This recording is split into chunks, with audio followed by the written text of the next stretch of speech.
नमस्कार। ऑनलाइन कक्षा में सभी भैया बहनों का स्वागत। आज हम कक्षा 9वीं विषय गणित में प्रश्नावली 2.4 पढ़ेंगे।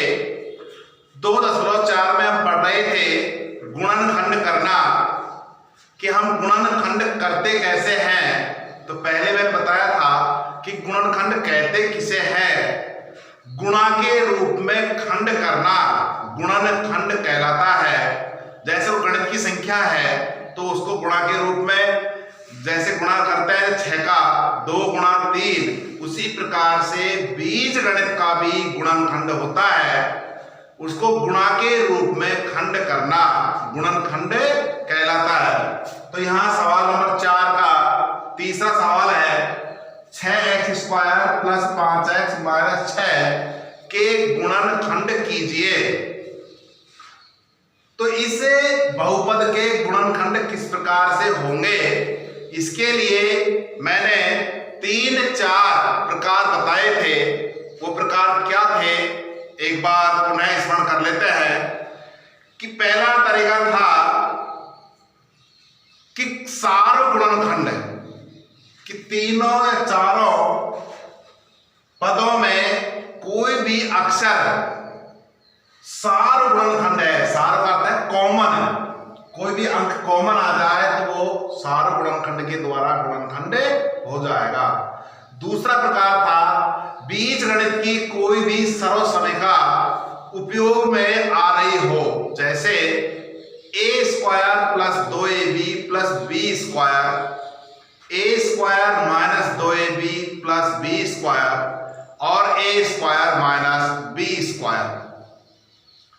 और उसके बाद त्रिपद के 4 पद बना करके गुणनखंड करना, पहले और तीसरे अक्षर में किसी प्रकार का कोई परिवर्तन नहीं करना। मध्य जो अंक है उसके टुकड़े इस प्रकार से करने हैं कि पहले और तीसरे अंक का गुणा, तो इसके टुकड़े के गुणा हो जाए और जोड़ने पर कितना आ जावे, 5 आ जावे। क्या हुआ, त्रिपद के 4 पद बना करके गुणनखंड कैसे करेंगे, उसके लिए 6x² को -6 से गुणा किया तो 6×6 = 36x²। 6x² को -6 से गुणा किया, माइनस का 36x²। ये पहला अक्षर, ये अंतिम अक्षर। अब ये 5x है, इसके टुकड़े इस प्रकार से करने हैं कि गुणा करने पर तो माइनस का 36x² आ जावे और जोड़ने पर प्लस का 5 आवे। तो टुकड़े क्या होंगे, 9 चौक 36, 9 चौक 36। गुणा करने पर कितना हो जाएगा, माइनस का 36 हो जाएगा और जोड़ने पर कितना हो जाएगा, दोनों को जोड़ेंगे तो 9 में -4 जोड़ेंगे तो क्या हो जाएगा, प्लस का 5 हो जाएगा। तो टुकड़े कितने हुए, 9 चौक 36। 6x², इसमें कोष्टक करना है। 9 को x से गुणा किया 9x, 4 को x से 4x माइनस का 6। पुनः एक बार मान लो ये पंक्ति नहीं लिखे तो कोई प्रभाव नहीं पड़ता। इसके त्रिपद के 4 पद इसी पंक्ति से डायरेक्ट इस पंक्ति पर भी आ सकते हैं। कैसे आएंगे, 6 को -6 से गुणा किया, 6×6 = 36 -36x²। -36x² गुणा करने पर आना चाहिए और जोड़ने पर क्या आना चाहिए, प्लस का 5। तो इसके 5x के टुकड़े करने हैं। टुकड़े कितने हुए, 9 चौक 36। तो गुणा करने पर कितने हुए, प्लस को माइनस से गुणा किया तो -36 हो गया, 9 चौक 36x²। और दोनों को जोड़ेंगे तो प्लस का 9x और माइनस का 4x, तो बचा प्लस का 5x। तो कहने का भाव ये है कि ये 3 पद हैं और इनके कितने बनाने हैं, 4 पद बनाने हैं। 4 पद बनने के बाद 2-2 पदों को के बीच में सार गुणनखंड निकालना है। 6x² और 9x में कॉमन क्या है, 3x। 6x² और 3x का भाग दिया, 3 दूनी 6x। यदि ये समझ नहीं आ रहा तो इसको साइड में कैसे करेंगे, 6x² में किसका भाग दिया, 3x का, तो भाग हम इस प्रकार से दे लेंगे, 3 दूनी कितना बचा, 2x, प्लस 9x में 3x का भाग देना है, 9x में 3x का भाग देना है, तो x से x कट गया, 3 दिया 9, तो 3 बचा प्लस का। इन दोनों में कॉमन, यहां जो चिन्ह होता है वो चिन्ह यहां पर लगेगा, 4 और 6 में से कॉमन 2, 4x में 2 का भाग दिया 2x, -6 में -2 का भाग देना होता है, तो प्लस का 3। हमने त्रिपद के 4 पद बनाए, मान लो त्रिपद के 4 पद बनाने में कोई त्रुटि हो गई तो उसका भी हम पता किस प्रकार से करेंगे, उसकी पहचान है, जब हमने 4 पदों में से 2-2 पदों का कॉमन लेकर के गुणनखंड किया तो ये दोनों कोष्टक की जो संख्याएं हैं, जो अंक है, वो समान मिलने चाहिए, चिन्ह सहित समान होने चाहिए। ऐसा नहीं है प्लस का या माइनस का हो जाए, चिन्ह सहित क्या होना चाहिए, समान होना चाहिए, तब तो हमारे त्रिपद के 4 पद वाला गुणनखंड बिल्कुल सही है। अब वापस कॉमन, ये दोनों सार गुणनखंड है, ये 2x + 3, इसमें से कॉमन आ गया, यहां क्या बचा, 3x, और यहां पर माइनस का 2, ये इसके गुणनखंड है। हुआ क्या, गुणनखंड कीजिए, गुणा के रूप में खंड करना, तो ये गुणा के रूप में खंड का तात्पर्य क्या है, कोष्टक बनाना, कोष्टक बन गया। और गुणनखंड किस प्रकार से करना है, उसका तरीका ढूंढना कि सार गुणनखंड से गुणनखंड होंगे या त्रिपद के 4 पद बना करके गुणनखंड होंगे या कोई बीजगणित की सरल समीका लगेगी। लेकिन त्रिपद के 4 पद के लिए सबसे बढ़िया जो तरीका है वो ये है कि अंतिम जो अंक है वो अचर पद होता है और पहला वाला अंक है वो x² के रूप में होता है, तो वहां त्रिपद के 4 पद आसानी से हो सकते हैं। इसी प्रकार इसका चौथा सवाल, और चौथे का चौथा, 3x² - x - 4 के गुणनखंड कीजिए। 3x² - x - 4 के गुणनखंड कीजिए। ये गुणनखंड भी करने के लिए वही प्रोसीजर अपनाएंगे कि 3x² को -4 से गुणा करो, 3 चौका 12, 3 चौका 12, किसका, प्लस का, और माइनस का क्या आया, माइनस आएगा। त्रिपद के 4 पद के लिए पहला और अंतिम अक्षर चौका क्यों लिख दिया, इस -1 के टुकड़े इस प्रकार से करने हैं कि गुणा करने पर माइनस का 12 आ जावे और जोड़ने पर माइनस का 1 आवे, तो इसके लिए होगा 4 तिया 12,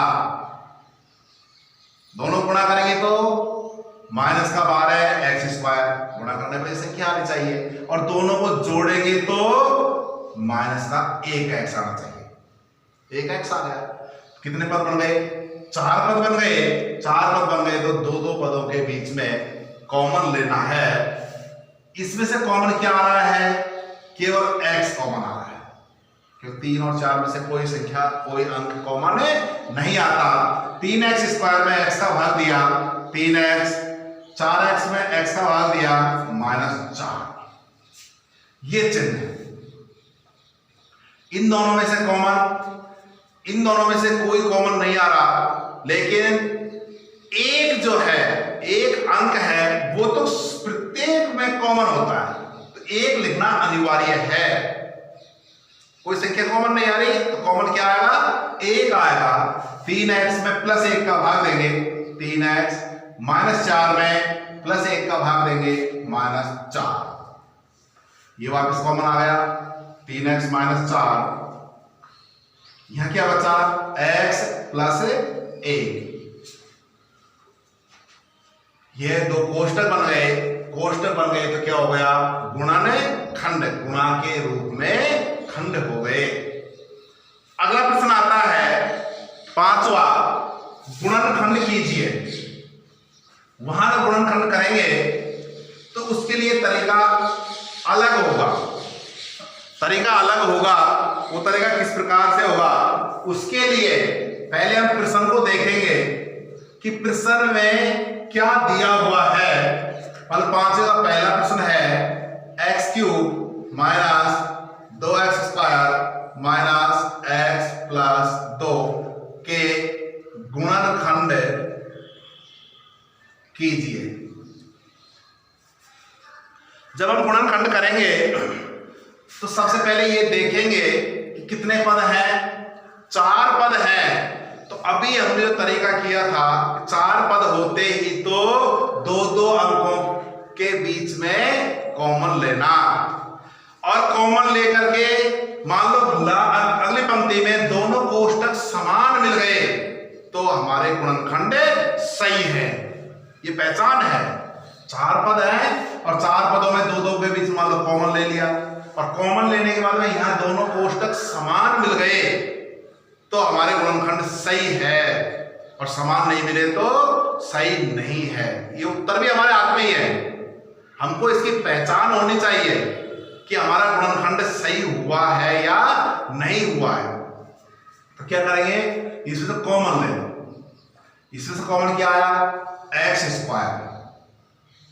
x³ में x² का भाग दिया, x माइनस 2x² में x² का 2, ये चिन्ह कॉमन आया।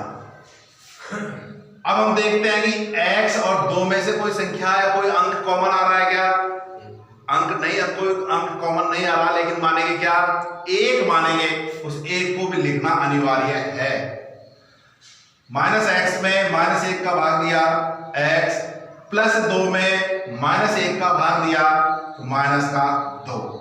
अब हम देख रहे हैं कि ये x-2 और x-2 समान मिल गया, समान मिल गया तो हमारे गुणनखंड जो हम कर रहे हैं वो सही है। तो ये वापस कॉमन ले लो इसमें से, x-2, यहां क्या बचा, x² और यहां -1।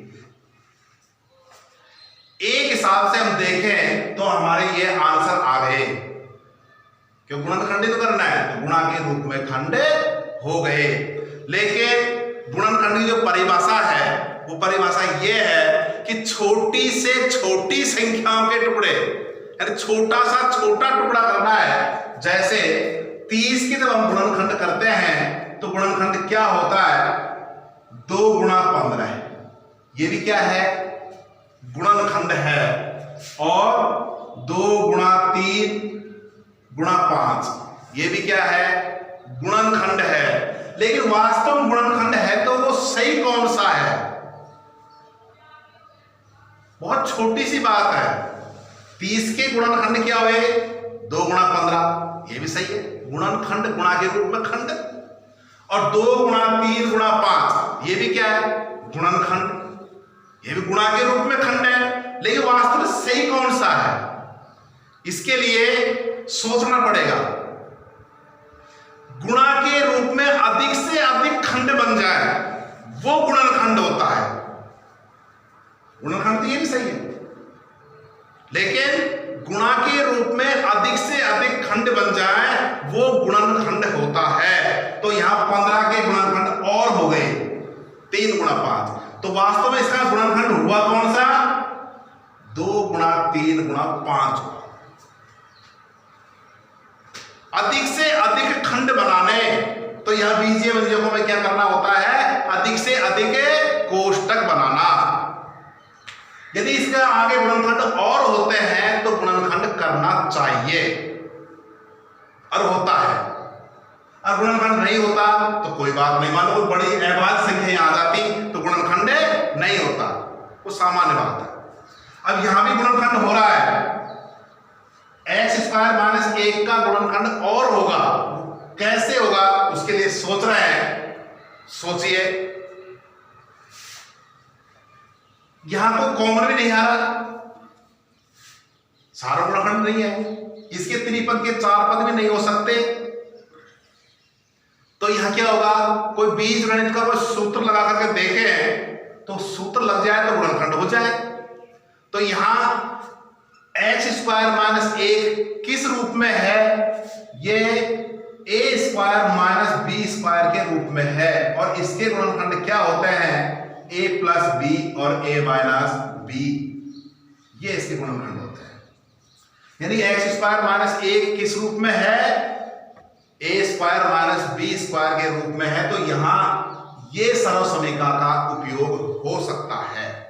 तो इसका उपयोग किस प्रकार से करेंगे, ये x माइनस 2 जो का त्यों, x का होल स्क्वायर और 1 को मैं लिख सकता हूं 1 का होल स्क्वायर।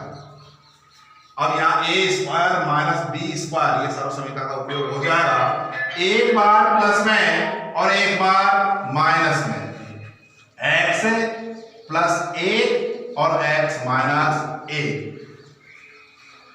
ये हो गए गुणनखंड। इसके गुणनखंड क्या हुए, एक बार प्लस में और एक बार माइनस में।